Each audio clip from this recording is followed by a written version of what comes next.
Assalamualaikum warahmatullahi wabarakatuh. Nama saya Muhammad Iqbal dari 12 IPA 3. Saya di sini akan menjelaskan rangkuman saya tentang materi teks cerita sejarah.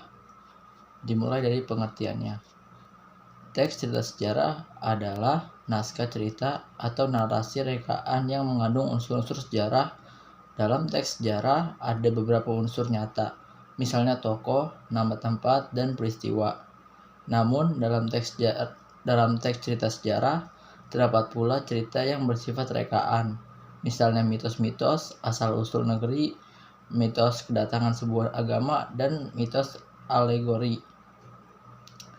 Jenis-jenis teks cerita sejarah itu ada dua, yaitu teks cerita sejarah berdasarkan sejarah dan teks cerita sejarah berdasarkan fiksi. Fungsi teks cerita sejarah yaitu ada 4, fungsi edukatif, fungsi rekreatif, fungsi inspiratif, dan fungsi instruktif. Struktur teks cerita sejarah yaitu ada abstraksi, orientasi, komplikasi, klimaks, resolusi, dan koda.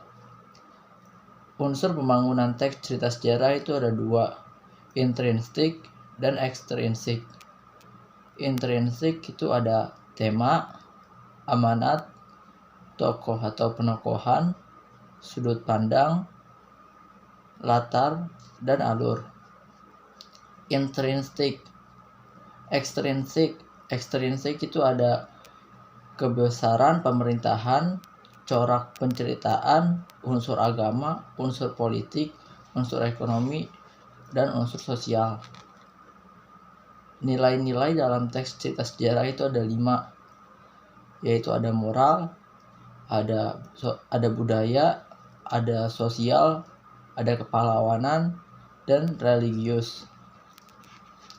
Kaidah kebahasan cerita sejarah yaitu menggunakan banyak kalimat bermakna lampau, menggunakan kata yang menyatakan urutan waktu, menggunakan banyak kata kerja yang menggambarkan suatu tindakan, menggunakan banyak kata kerja yang menunjukkan kalimat tidak langsung sebagai cara menceritakan tuturan seseorang tokoh oleh pengarang, menggunakan banyak kata kerja yang menyatakan sesuatu yang dipikirkan atau dirasakan oleh tokoh, menggunakan banyak dialog. Hal ini ditunjukkan oleh tanda petik ganda dan tanda kata kerja yang menunjukkan tuturan langsung. Itu saja, sekian rangkuman materi teks cerita sejarah dari saya. Kurang lebihnya mohon maaf. Wassalamualaikum warahmatullahi wabarakatuh.